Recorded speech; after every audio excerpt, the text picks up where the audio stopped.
मेरे प्यारे देशवासियों, नमस्कार। कोरोना के खिलाफ लड़ाई में जनता कर्फ्यू से लेकर आज तक हम सभी भारतवासियों ने बहुत लंबा सफर तय किया है। समय के साथ आर्थिक गतिविधियों में भी धीरे धीरे तेजी नजर आ रही है। हम में से अधिकांश लोग अपनी जिम्मेदारियों को निभाने के लिए फिर से जीवन को गति देने के लिए रोज घरों से बाहर निकल रहे हैं। त्योहारों के इस मौसम में बाजारों में भी रौनक धीरे धीरे लौट रही है, लेकिन हमें ये भूलना नहीं है कि लॉकडाउन भले चला गया हो, वायरस नहीं गया है। बीते 7-8 महीनों में प्रत्येक भारतीय के प्रयास से भारत आज जिस संभली हुई स्थिति में है, हमें उसे बिगड़ने नहीं देना है और अधिक सुधार करना है। आज देश में रिकवरी रेट अच्छी है, फैटेलिटी रेट कम है। भारत में जहां प्रति 10 लाख जनसंख्या पर करीब 5,500 लोगों को कोरोना हुआ है, वहीं अमेरिका और ब्राजील जैसे देशों में ये आंकड़ा 25,000 के करीब है। भारत में प्रति 10 लाख लोगों में मृत्यु दर 83 है, जबकि अमेरिका, ब्राजील, स्पेन, ब्रिटेन जैसे अनेक देशों में ये आंकड़ा 600 के पार है। दुनिया के साधन संपन्न देशों की तुलना में भारत अपने ज्यादा से ज्यादा नागरिकों का जीवन बचाने में सफल हो रहा है। आज हमारे देश में कोरोना मरीजों के लिए 90 लाख से ज्यादा बेड्स की सुविधा उपलब्ध है। 12,000 क्वारंटाइन सेंटर्स है। कोरोना टेस्टिंग की करीब 2,000 लैब्स काम कर रही है। देश में टेस्ट की संख्या जल्द ही 10 करोड़ के आंकड़े को पार कर जाएगी। कोविड महामारी के खिलाफ लड़ाई में टेस्ट की बढ़ती संख्या हमारी एक बड़ी ताकत रही है। सेवा परमो धर्म के मंत्र पर चलते हुए हमारे डॉक्टर, हमारे नर्सिस, हमारे हेल्थ वर्कर्स, हमारे सुरक्षाकर्मी और भी सेवा के भाव से काम करने वाले लोग इतनी बड़ी आबादी की निस्वार्थ सेवा कर रहे हैं। इन सभी प्रयासों के बीच ये समय लापरवाह होने का नहीं है। ये समय ये मान लेने का नहीं है कि कोरोना चला गया या फिर अब कोरोना से कोई खतरा नहीं है। हाल के दिनों में हम सब ने बहुत सी तस्वीरें, वीडियो देखे हैं जिनमें साफ दिखता है कि कई लोगों ने अब सावधानी बरतना या तो बंद कर दिया है या बहुत ढिलाई ले आए हैं। ये बिल्कुल ठीक नहीं है।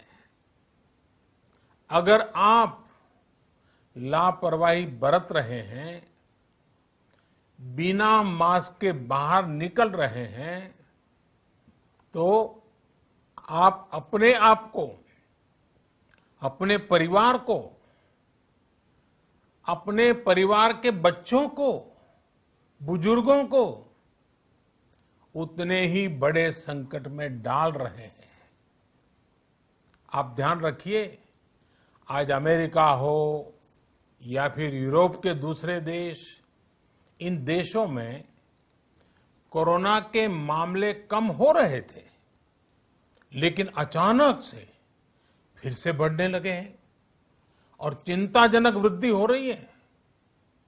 साथियों, संत कबीरदास जी ने कहा है, पक्की खेती देख के गर्व किया किसान, अजहू जोला बहुत है, घर आवे तब जान। अर्थात कई बार हम पकी हुई फसल देखकर ही अति आत्मविश्वास से भर जाते हैं कि अब तो काम हो गया, लेकिन जब तक फसल घर न आ जाए तब तक काम पूरा नहीं मानना चाहिए। यही कबीरदास जी कह के गए हैं। यानी जब तक सफलता पूरी न मिल जाए, लापरवाही नहीं करनी चाहिए। साथियों, जब तक इस महामारी की वैक्सीन नहीं आ जाती, हमें कोरोना से अपनी लड़ाई को रत्ती भर भी कमजोर नहीं पड़ने देना है। बरसों बाद हम ऐसा होता देख रहे हैं कि मानवता को बचाने के लिए युद्ध स्तर पर पूरी दुनिया में काम हो रहा है। अनेक देश इसके लिए काम कर रहे हैं। हमारे देश के वैज्ञानिक भी वैक्सीन के लिए जी जान से जुटे हैं। भारत में अभी कोरोना की कई वैक्सीन पर काम चल रहा है। इनमें कुछ एडवांस स्टेज पर है, आशास्पद स्थिति दिखती है। साथियों, कोरोना की वैक्सीन जब भी आएगी, वो जल्द से जल्द प्रत्येक भारतीय तक कैसे पहुंचे, इसके लिए भी सरकार की तैयारी जारी है। एक एक नागरिक तक वैक्सीन पहुंचे, इसके लिए तेजी से काम हो रहा है। साथियों, रामचरितमानस में बहुत ही शिक्षाप्रद बातें हैं, सीखने जैसी बातें हैं, लेकिन साथ साथ अनेक प्रकार की चेतावनियां भी हैं। जैसे रामचरितमानस में बहुत बड़ी बात कही गई है, रिपु रुज पावक पाप। रिपु रुज पावक पाप, प्रभु अहि गनीय न छोट करी। अर्थात आग, शत्रु, पाप यानी कि गलती और बीमारी, इन्हें कभी छोटा नहीं समझना चाहिए। जब तक इनका पूरा इलाज न हो जाए, इन्हें हल्के में नहीं लेना चाहिए। इसलिए याद रखिए, जब तक दवाई नहीं, तब तक ढिलाई नहीं। त्योहारों का समय हमारे जीवन में खुशियों का समय है, उल्लास का समय है। एक कठिन समय से निकलकर हम आगे बढ़ रहे हैं। थोड़ी सी लापरवाही हमारी गति को रोक सकती है, हमारी खुशियों को धूमिल कर सकती है।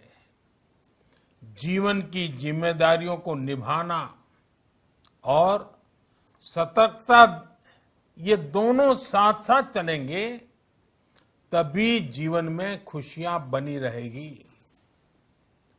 2 गज की दूरी, समय समय पर साबुन से हाथ धुलना और मास्क लगाना, इसका ध्यान रखिए।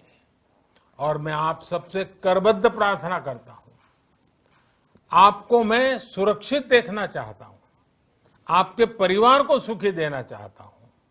ये त्योहार आपके जीवन में उत्साह और उमंग भरे, ऐसा वातावरण चाहता हूं। और इसलिए मैं बार बार हर देशवासी से आग्रह करता हूं। मैं आज अपने मीडिया के साथियों से भी, सोशल मीडिया में जो सक्रिय हैं उन लोगों से भी बड़े आग्रह से कहना चाहता हूं कि आप जागरूकता लाने के लिए, इन नियमों का पालन करने के लिए जितना जन जागरण अभियान करेंगे, ये आपकी तरफ से देश की बहुत बड़ी सेवा होगी। आप जरूर हमें साथ दीजिए, देश के कोटि कोटि जनों को साथ दीजिए। मेरे प्यारे देशवासियों, स्वस्थ रहिए, तेज गति से आगे बढ़िए और हम सब मिलकर के देश को भी आगे बढ़ाएं। इन्हीं शुभकामनाओं के साथ नवरात्र, दशहरा, ईद, दीपावली, छठ पूजा, गुरु नानक जयंती समेत सभी त्योहारों की सभी देशवासियों को एक बार फिर से बहुत बहुत बधाई देता हूं। धन्यवाद।